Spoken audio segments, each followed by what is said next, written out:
এয়া চাওকচোন আমাৰ চিকেনখিনিত মই ধুনীয়াকৈ চামনি এটা পৰিছে একেবাৰে ছাগলী মাংসৰ বনোৱাৰ দৰে নহয় জানো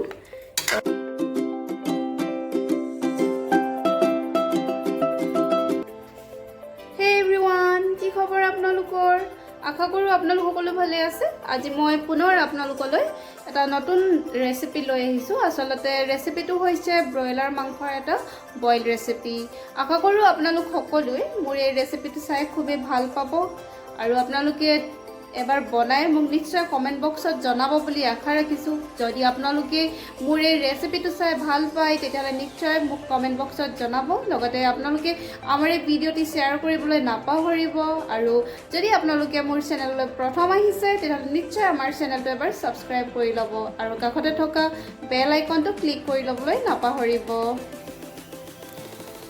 বইল চিকেন বনাবৰ বাবে মই ইয়াত লৈছোঁ চিকেন প্ৰায় 600-700 গ্ৰামৰ ওচৰা ওচৰিকৈ এইখিনি মই ভালদৰে নিমখ দি ধুলোঁ ধুই এইখিনি মই লৈ লৈছোঁ ইয়াত মই লৈছোঁ দুটা বিলাহী এয়া পকা পকা ডাঙৰ বিলাহী লৈছোঁ মই ইয়াত মই 3টা আলু লৈছোঁ এইখিনি মই কুমলীয়া ফুলকবিৰ কুমলীয়া পাত মই লৈ লৈছোঁ ইয়াত মই লৈছোঁ নিমখ এইখিনি লৈছোঁ মই কাশ্মীৰী মিৰ্চ এয়া লৈছোঁ মই কৰ্ণফ্ল'ৰ ইয়াত মই লৈছোঁ নহৰু এটা আৰু এডোখৰ এটুকুৰা আদা কেঁচা জলকীয়া মই 3টা লৈছোঁ লগতে শুকান জলকীয়া 2টা আৰু এইখিনি মই লৈছোঁ কেঁচা ধনিয়া কবিৰ পাতখিনি মই এইদৰে টুকুৰ টুকুৰকৈ কাটি লৈছোঁ এইদৰে ঠিক সেইদৰে মই আলু 3টাও কাটি লৈছোঁ বিলাহী মই এটা এনেদৰে কাটি ল'লোঁ লগতে ধনিয়াখিনি একেবাৰে কাটি মেলি আজৰি হৈ আছোঁ ইয়াত মই নহৰু আদা আৰু জলকীয়া চকলকৈ কাটি লৈছোঁ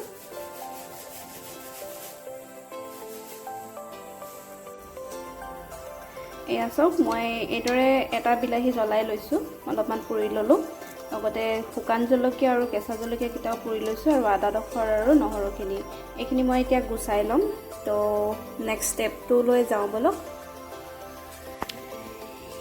এতিয়া মই কেৰাহী এখন পাতি লৈছোঁ আৰু এখন অলপ সময় মই গৰম হ'বলৈ দিম এয়া চাওক আমাৰ কেৰাহী গৰম হৈ গৈছে তো মই এতিয়া ইয়াত অলপমান ৰিফাইণ্ড অইল ইউজ কৰিছোঁ এয়া চাওক আমাৰ তেল গৰম হৈ গৈছে তো এনেকুৱা অৱস্থাতে মই ইয়াত মাংস কেইপিচ দি দিম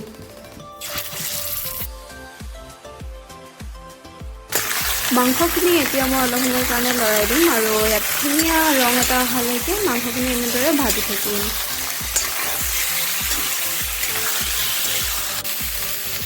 এয়া চাওক আমাৰ মাংসখিনি ৰং সলনি হৈ গৈছে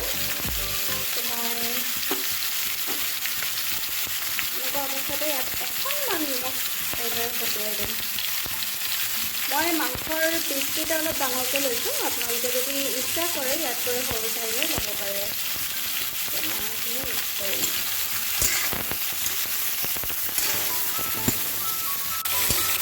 এয়া চাওক আমাৰ মাংসখিনি ভালেখিনি সলনি হৈ গৈছে ৰংটো দেখিবলৈ অলপ জ্বলা নিচিনা হৈছে তো এনেকুৱা মুহূৰ্ততে মই আলু বিলাহী আৰু কবি পাতখিনি দি দিছোঁ দি মেলি পুনৰ মই এইখিনি অলপ সময় গৰম আৰু যিহেতু মই এতিয়া ইয়াত বিলাহী দিলোঁ সেইকাৰণে মই ইয়াত নিমখ মাংসখিনিৰ সোৱাদ অনুসৰি দি দিম বিলাহী দিলে আপোনাৰ নিমখ দিলে মানে অকণমান সোনকালে বিলাহীখিনি ধুনীয়াকৈ যায় সেইকাৰণে মই এতিয়া ইয়াত যোগ কৰিম নিমখ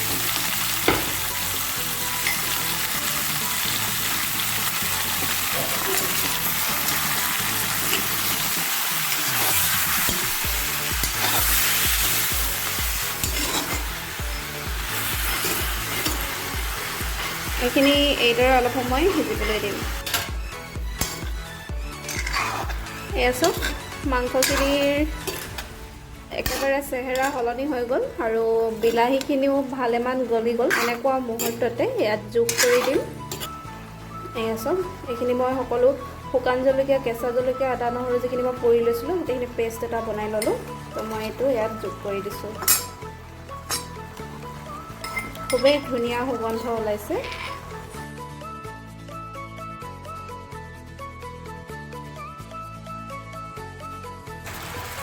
এয়া চাওক আমাৰ চিকেনখিনিৰ পৰা তেল ওলাবলৈ ধৰিছে এয়া আপোনালোকে দেখিছে চাগে তেল এৰিছে তো মই এই অৱস্থাতে যিটো বিলাহী পুৰি লৈছিলোঁ সেইটো মই এইদৰে কাটি ল'লোঁ। তো ইয়াত দি দিছোঁ।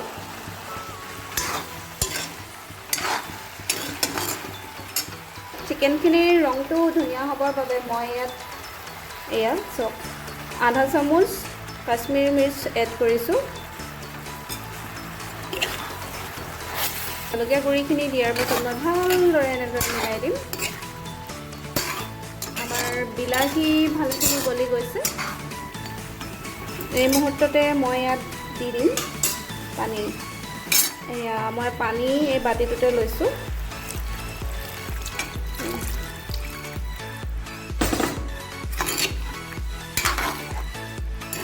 পানী মই আৰু অলপ দি দিম কাৰণ ধুনীয়াকৈ বনাম বুলি ভাবিছোঁ, তাতে এইখিনি শুকাই যাব। এয়া মই ইয়াত পুনৰ এবাতি পানী ঢালি দিছোঁ আৰু এইখিনি মই পুৰা উতল আহিবলৈ দিম। এতিয়া মই গেছৰ ফ্লেম হাইত ৰাখিম।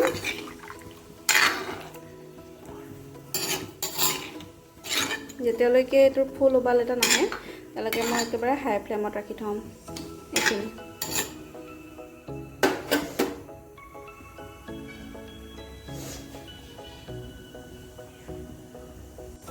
এয়া চাওক মাংসখিনি বইল হ'বলৈ ধৰিছে।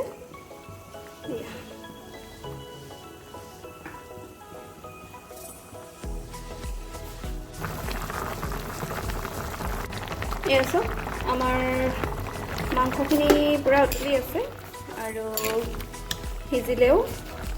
মই আলু এডোখৰ চেক কৰি চাওঁ কিমান বা সিজিছে। এই আলুডোখৰ ভালকৈ ভাজি গৈছে। মই এনেকুৱা মুহূৰ্ততে ইয়াত মই কৰ্ণফ্ল'ৰখিনি যোগ কৰিম। আপোনালোকে কৰ্ণফ্ল'ৰৰ সলনি পিঠাগুড়ি ব্যৱহাৰ কৰিব পাৰে। ইয়াত মই 1 চামুচ কৰ্ণফ্ল'ৰ লৈছোঁ এইখিনি। তো মই প্ৰথমতে ইয়াত পানী অলপ দি ভালদৰে মিলাই ল'ম, কাৰণ যদি আপোনালোকে ভালদৰে এনেদৰে মিলাই নলয় তলত কৰ্ণফ্ল'ৰখিনি পৰি থাকে আৰু লাম্পছ ওলায়, তো যাৰ কাৰণে খাবলৈ বৰ ভাল নহয়। এয়া মোৰ এইখিনি মিক্স কৰা হৈ গ'ল। মই এইখিনি এতিয়া মাংসখিনিত দি দিম। এইখিনি মই এতিয়া দিছোঁ কৰ্ণফ্ল'ৰ। এতিয়া মই গেছৰ ফ্লেমটো ল' কৰি দিছোঁ।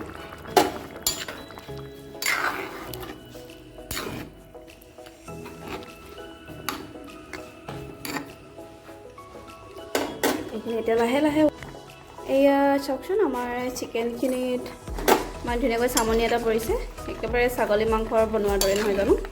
তো এই মুহূৰ্ততে মই আমাৰ চিকেনখিনি অলমষ্ট ৰেডি হৈ গ'ল। তো এতিয়া মই লাষ্ট ষ্টেজত কাটি লোৱা ধনিয়াখিনি আৰু আদা নহৰুৰ লগতে জলকীয়াখিনি মই এতিয়া যোগ কৰি দিছোঁ।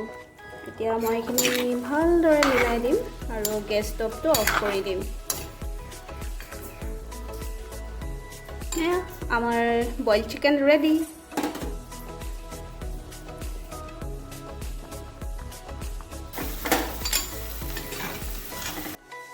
ভিডিঅ'টি প্ৰথমৰ পৰা শেষলৈকে চোৱাৰ বাবে আপোনালোক সকলোকে ধন্যবাদ।